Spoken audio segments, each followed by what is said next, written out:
안녕하십니까? 화학을 공부한 정태호 박사입니다. 오늘 여러분께 정말 흥미로운 이야기를 들려드리고자 합니다. 혹시 유산균이 근육 건강에 직접적으로 영향을 줄 수 있다는 사실 들어보셨습니까? 대부분의 분들은 유산균을 단순히 장 건강, 변비 개선 정도로만 생각하십니다. 마트에서 요구르트를 고를 때도 배가 좀 편해지려나, 소화가 잘 되려나 정도의 기대만 하시죠. 심지어 건강에 관심이 많은 분들도 유산균의 효과를 장내 환경 개선, 면역력 증진 정도로 제한적으로 이해하고 계십니다. 하지만 이런 인식은 마치 스마트폰을 단순히 전화 걸기용으로만 사용하는 것과 같습니다.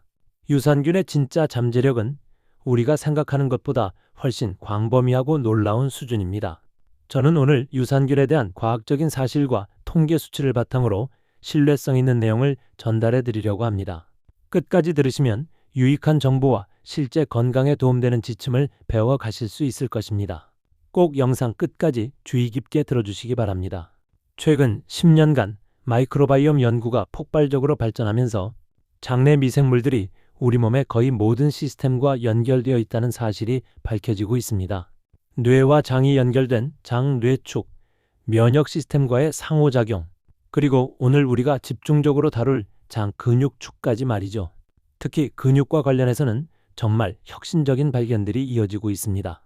2018년 네이처지에 발표된 연구에서는 장내 미생물이 생산하는 대사산물들이 혈류를 통해 근육으로 직접 이동해서 근육 세포의 기능을 조절한다는 것이 확인되었습니다.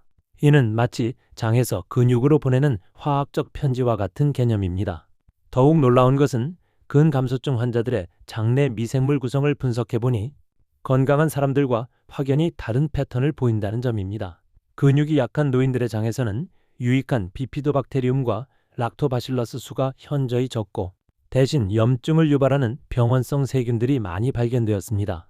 이런 연구 결과들은 우리에게 완전히 새로운 관점을 제시합니다. 근육 건강을 위해서는 단순히 단백질을 더 먹고 운동을 더 하는 것만으론 충분하지 않다는 것이죠. 장내 환경까지 함께 관리해야 한다는 패러다임의 전환이 일어나고 있는 것입니다. 그런데 최근 연구들은 유산균이 노년기의 근육 감소, 즉 근감소증을 막는 숨은 무기가 될 수 있다고 알려주고 있습니다. 계단 몇 층만 올라가도 다리가 후들거리고 의자에서 일어나기가 버거워지는 이유, 단순히 나이가 들어서가 아닙니다. 근육과 장내 환경이 동시에 무너지고 있기 때문입니다. 이 두 가지가 어떻게 연결되어 있는지, 그리고 우리가 어떻게 이를 예방하고 개선할 수 있는지 자세히 살펴보겠습니다. 먼저 근감소증이 얼마나 심각한 문제인지부터 말씀드리겠습니다. 대한노인병학회의 연구에 따르면 우리나라 65세 이상 노인의 약 22%가 근감소증 위험군에 속한다고 합니다. 이는 단순한 숫자가 아닙니다. 근감소증 환자는 낙상 위험이 2배, 골절 위험은 3배 이상 높아집니다. 더 무서운 것은 근육량 부족이 단순한 체력 저하가 아니라 당뇨, 심혈관 질환, 심지어 치매까지 연관된다는 점입니다.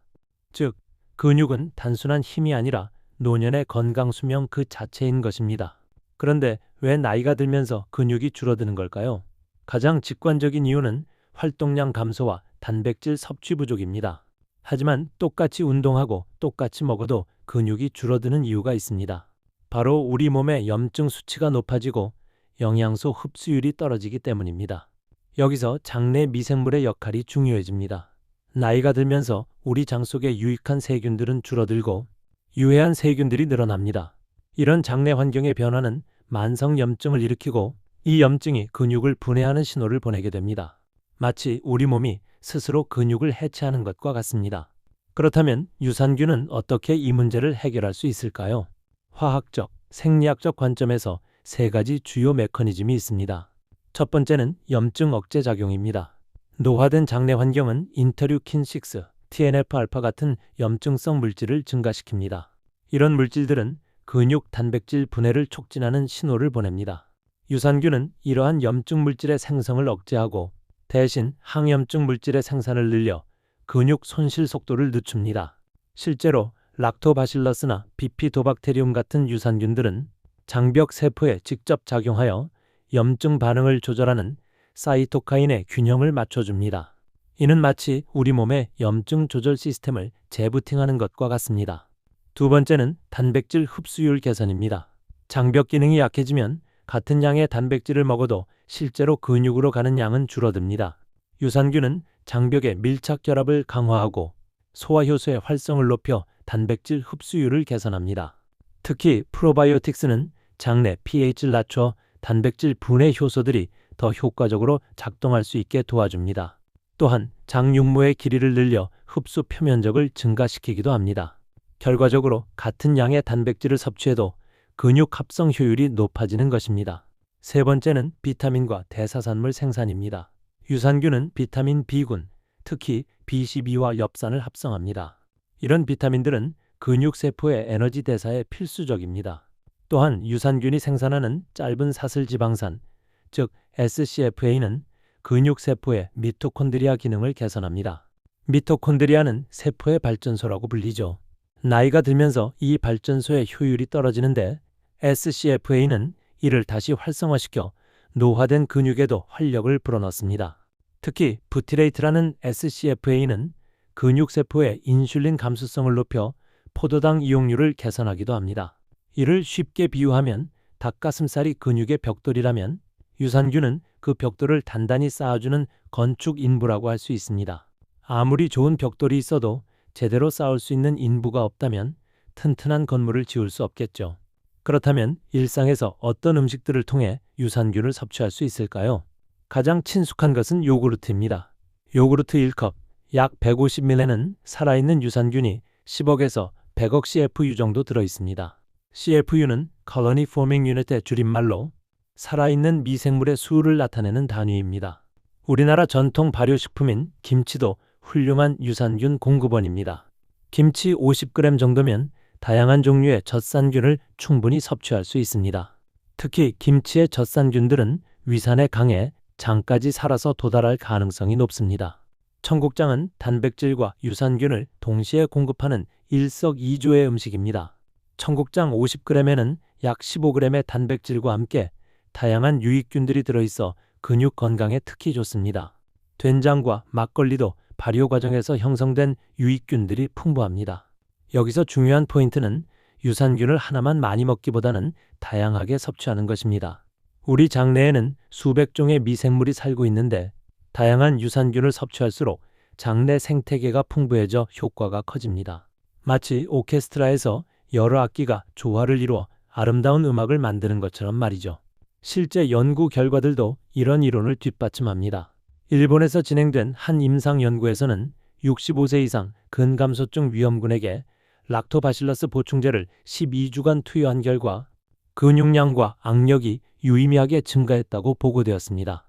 국내에서도 흥미로운 조사 결과가 있습니다. 발효율을 주 4회 이상 섭취한 노인은 그렇지 않은 노인에 비해 노쇠 위험이 약 30% 낮았다고 합니다. 노쇠는 근감소증, 체중 감소, 활동 저하 등이 복합적으로 나타나는 상태인데 유산균이 이를 예방하는 데 도움이 된다는 의미입니다. 또 다른 연구에서는 유산균 섭취가 근육의 단백질 합성률을 직접적으로 높인다는 것도 확인되었습니다. 방사성 동위원소를 이용해 단백질 합성률을 측정한 결과 유산균을 복용한 그룹에서 근육 단백질 합성이 20% 이상 증가했다고 합니다. 이런 연구들은 유산균이 단순한 장 건강 식품이 아니라 근육 건강을 지키는 예방약이 될 수 있음을 보여줍니다.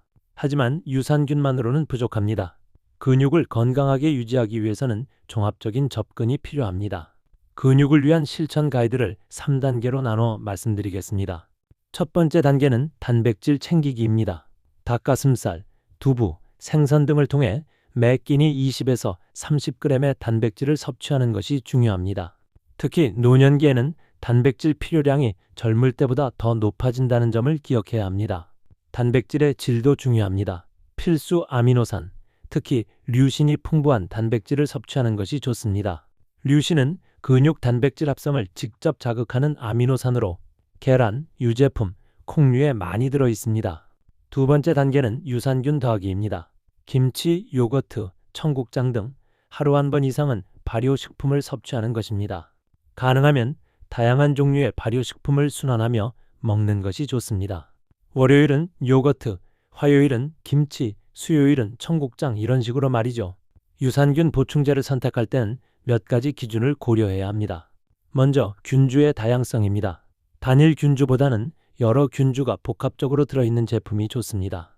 또한 CFU 수가 충분한지, 장까지 살아서 도달할 수 있는 균주인지도 확인해야 합니다. 세 번째 단계는 운동 병행입니다.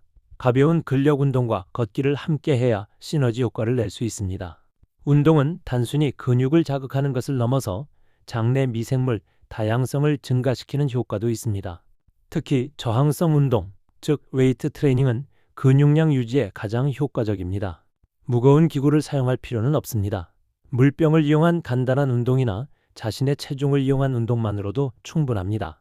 운동 후 30분 이내에 단백질과 유산균을 함께 섭취하면 근육 회복과 합성에 더욱 도움이 됩니다. 이때를 골든타임이라고 부르기도 하는데 운동으로 자극받은 근육이 영양소를 가장 효율적으로 흡수하는 시간입니다. 여기서 주의할 점은 과도한 운동은 오히려 염증을 증가시켜 역효과를 낼 수 있다는 것입니다. 특히 노년기에는 회복 시간이 더 오래 걸리므로 강도보다는 꾸준함에 중점을 두어야 합니다. 또한 수면의 질도 중요합니다. 근육 회복과 성장 호르몬 분비는 주로 깊은 잠을 잘 때 일어납니다. 유산균은 세로토닌 생성을 도와 수면의 질을 개선하기도 하므로 이런 면에서도 도움이 됩니다. 스트레스 관리도 빼놓을 수 없습니다. 만성 스트레스는 코르티솔 분비를 증가시켜 근육을 분해합니다. 유산균은 장 뇌축을 통해 스트레스 반응을 조절하는 데도 도움을 줍니다. 실제로 특정 유산균들은 사이코바이오틱스라고 불리며 정신 건강에도 긍정적인 영향을 미친다고 알려져 있습니다. 식이섬유의 섭취도 중요합니다. 유산균이 잘 자라려면 먹이가 필요한데 바로 프리바이오틱스라고 불리는 식이섬유입니다. 양파, 마늘, 바나나, 귀리 등의 풍부한 올리고당이나 이눌린 같은 성분들이 유산균의 먹이가 됩니다. 이런 프리바이오틱스를 함께 섭취하면 유산균의 정착률과 증식률이 크게 향상됩니다. 마치 좋은 토양에 씨앗을 뿌리는 것과 같은 효과입니다. 수분 섭취도 중요합니다. 충분한 수분은 영양소의 운반과 노폐물 배출에 필수적입니다. 특히 근육은 수분 함량이 높은 조직이므로 탈수 상태에서는 근육 합성이 원활하지 않습니다. 알코올 섭취는 가능한 한 줄이는 것이 좋습니다. 알코올은 단백질 합성을 방해하고 장내 유익균의 수를 감소시킵니다. 또한 수면의 질을 떨어뜨려 근육 회복을 방해하기도 합니다. 항생제 사용에도 주의가 필요합니다. 꼭 필요한 경우가 아니라면 항생제 사용을 피하고 사용한 후에는 유산균 섭취를 늘려 장내 미생물 균형을 회복하는 것이 좋습니다. 정기적인 건강검진을 통해 근육량과 근력을 측정하는 것도 중요합니다.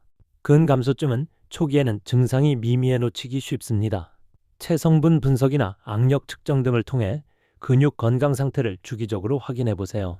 마지막으로 이 모든 것을 실천할 때는 개인차를 고려해야 합니다. 각자의 건강 상태, 기존 질환, 복용 중인 약물 등에 따라 최적의 방법이 다를 수 있습니다. 특히 당뇨병이나 면역 억제 상태인 분들은 전문의와 상담 후 시작하는 것이 안전합니다. 근육은 나이가 들수록 더 소중한 자산입니다. 근감소증은 피할 수 없는 노화가 아니라 관리할 수 있는 질병입니다. 단백질은 근육의 재료, 운동은 근육의 자극, 그리고 유산균은 근육 흡수를 돕는 조력자입니다. 오늘 저녁 식탁에 김치 한 접시, 요구르트 한 컵을 더해 보십시오. 그것이 10년 뒤 건강한 걸음을 지켜줄 수 있습니다. 건강한 노년은 하루아침에 만들어지지 않습니다. 오늘부터 시작하는 작은 변화가 미래에 큰 차이를 만들어낼 것입니다. 유산균과 근육 건강의 연관성은 아직 연구가 진행 중인 분야입니다. 앞으로 더 많은 연구를 통해 더욱 구체적이고 개인 맞춤형 솔루션들이 나올 것으로 기대됩니다. 하지만 현재까지의 연구만으로도 충분히 실천할 가치가 있는 내용들입니다. 건강한 장, 건강한 근육, 그리고 건강한 노년. 이 모든 것이 작은 미생물들과의 협력에서 시작된다는 사실이 정말 놀랍지 않습니까? 오늘부터 우리 몸속의 작은 동반자들과 함께 건강한 미래를 만들어 나가시기 바랍니다.